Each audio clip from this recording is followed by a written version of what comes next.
రెండెర్రా పిల్లలు బాగున్నారా? నిన్నటి కథ నచ్చిందా? మరి నేను చెప్పే కొత్త కొత్త కథలు వినడానికి నా ఛానల్ని సబ్స్క్రైబ్ చేసి లైక్ చేయండి. మీరు నా ఛానల్ని సబ్స్క్రైబ్ చేసి కథలు వింటే నాకు ఎంతో హుషారుగా ఉంటుంది కదర్రా. సరే ఈరోజు మన కథలోకి వెళ్ళిపోదామా? ఈరోజు మన కథ మర్రి చెట్టు సాక్ష్యం. చాలా కాలం కిందట నరవ అనే ఒక ఊళ్ళో నారాయణ శెట్టి అని ఒక ధనికుడు ఉండేవాడు. ఆయన ఒకనాడు దూర గ్రామం వెళుతూ ఉండగా దారిలో కోటయ్య అనే గ్రామస్తుడు ఎదురుపడి, బాబు శెట్టిగారు, ఇల్లంతా కారిపోతున్నది, తొలకరిలోపుగా బాగు చేయించుకోకపోతే నేను నా పిల్లలు ఏ చెట్టు కిందనైనా ఉండాల్సి వస్తుంది.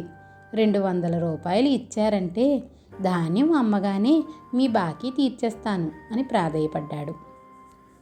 నారాయణ శెట్టి మంచి మనిషి, మెత్తని మనిషి, అందరూ మంచివాళ్లే అని నమ్మే మనిషి.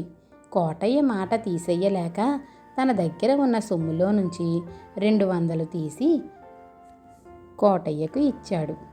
కోటయ్య ఆ 200తో ఇంటిని బాగు చేయించుకున్నాడు. నారాయణ శెట్టి మంచితనంతో డబ్బులు ఇచ్చి పత్రం, అదేనర్రా నోటు ఏమీ రాయించుకోకపోవడంతో ధాన్యం అమ్మకాలు చేశాక కూడా ఆ సొమ్మును జమ చేయలేదు. ఆ సంవత్సరం పంటలు అమ్మి డబ్బు చేతికి వచ్చింది. మరుసటి ఏడాది కూడా పంట వచ్చేసింది. ఒకనాడు శెట్టి కోటయ్యతో మంచిగా, ఏం కోటయ్య, నా బాకీ సంగతి మరిచావే, డబ్బు జమ చేయకపోతివి, ఏడాది వెళ్ళి 2వ ఏడు కూడా జరుగుతున్నది కదా అన్నాడు. బాకీ ఏంటి అన్నాడు కోటయ్య ఆశ్చర్యంగా. ఇల్లు బాగు చేయించుకుంటానని కిందటి ఏడాది వేసవిలో 200 పుచ్చుకున్నావుగా, జ్ఞాపకం లేనట్లు మాట్లాడతావే అన్నాడు శెట్టి. నేనొకవేళ మరచిపోయినా మీ దగ్గర పత్రం ఉంటుందిగా, అది పంపించండి, బాకీ తీర్చేస్తాను అన్నాడు కోటయ్య. తాను పత్రం రాసి ఇవ్వలేదన్న సంగతి తెలుసుగా, అందుకే అలా అన్నాడు. నువ్వు నాకు పత్రం అయినా రాయలేదే, ఇవాళ రేపో చెల్లించేస్తావు కదా, ఈ మాత్రానికే పత్రం దేనికిలే అని నేను నిన్ను అడగనే లేదు కదా అన్నాడు శెట్టి. ఇది చాలా బాగుందండోయ్, మీరంత సంపన్నులైతే మాత్రం నాకు లేని బాకీ అంటగడతారా అన్నాడు కోటయ్య గొంతెత్తి గట్టిగా అరుస్తూ.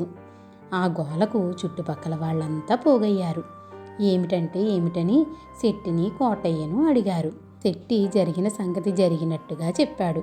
అన్నీ అబద్ధాలే అన్నాడు కోటయ్య. ఇదేదో ఇక్కడ తేలే సమస్య కాదు, మునసబు గారు తేల్చాల్సిందే, అక్కడికి పదండి అన్నారు ఊళ్ళో వాళ్ళు. మునసబు గారితో అయితే మాత్రం ఉన్న మాట చెప్పటానికి నాకేం భయం అంటూ కోటయ్య ముందు నడిచాడు. మునసబు చాలా తెలివి గలవాడు, ఆవలిస్తే పేగులు లెక్కబెట్టగలవాడు. ఆయన శెట్టి చెప్పినదంతా విన్నాడు, కోటయ్య చెప్పినది విన్నాడు. నేనేం పిచ్చగాన్నా, 200 అప్పు చేయవలసిన కర్మ నాకేంటి, నా పొలంలో వచ్చే గింజలు అమ్ముకొని ఇల్లు బాగు చేయించుకున్నాను. శెట్టిగారు నాకు నిజంగా అప్పు ఇస్తే 2 ఏళ్ళు పత్రం సాక్ష్యం లేకుండా ఊరుకుంటారా అన్నాడు కోటయ్య. మునసబు శెట్టికేసి తిరిగి, ఏమండి, మీరు కోటయ్యకు డబ్బు ఎక్కడ ఇచ్చారు, డబ్బులు ఇస్తుండగా ఎవరూ చూడలేదా అని అడిగాడు. అక్కడ ఎవరున్నారు అని కాస్త ఆలోచించుకొని, బాబు ఎవ్వరూ లేరు, ఒక మర్రి చెట్టు కింద కూర్చుని డబ్బు తీసి ఇచ్చాను అన్నాడు శెట్టి. ఇకనే ఆ మర్రి చెట్టునే సాక్ష్యంగా చేసుకుందాం, మీరు ఇప్పుడే వెళ్ళి ఆ మర్రి చెట్టుతో నేను రమ్మంటున్నానని చెప్పి రండి అన్నాడు మునసబు శెట్టితో. శెట్టి, మర్రి చెట్టు వచ్చి సాక్ష్యం చెబుతుందట అండి అన్నాడు సంకోచంగా. నేను రమ్మంటే రాకేం చేస్తుంది, వెళ్ళి త్వరగా చెప్పి రావయ్యా, ఆ మాట కాస్త మర్రి చెట్టుకు చెప్పి నీ దారిన నువ్వు వచ్చేయి, మేమంతా నీ కోసం వేచి ఉంటాం అన్నాడు మునసబు. అక్కడ ఉన్న వాళ్ళంతా మునసబు మాటలకు తెల్లబోయాడు. ఇక కోటయ్య ఆనందానికి అంతే లేదు. మునసబుకు మతిపోయిందని, తన బాకీ రుజువు కావటం కల్లా అని అతనికి లోపలే సంతోషించసాగాడు. కొద్దిసేపు గడవనిచ్చి మునసబు తొందరలో, ఉన్నవాడల్లే ఏం కోటయ్య, శెట్టి ఈ పాటికే అక్కడికి చేరి ఉంటాడంటావా అని అడిగాడు. ఎబ్బే, అప్పుడేనా అండి? అది కోసున్నర దూరంలో ఉంది. అదీగాక వాన కురిసింది కదా, ఆ చెరువుగట్టు దారి బురద అయి అక్కడ ఉండే మర్రి చెట్లలో అసలు దాన్ని పోల్చుకోవటమే ఎంతో కష్టం అవుతుంది అన్నాడు కోటయ్య. మునసబు చేతి కర్రతో కోటయ్య వీపు మీద ఠపీమని కొట్టి, దొంగ వెధవ, శెట్టి నీకు ఏ చెట్టు కింద డబ్బిచ్చాడో కూడా తెలుసునన్నమాట అన్నాడు. మునసబు యుక్తికి అందరూ ముగ్ధులయ్యారు.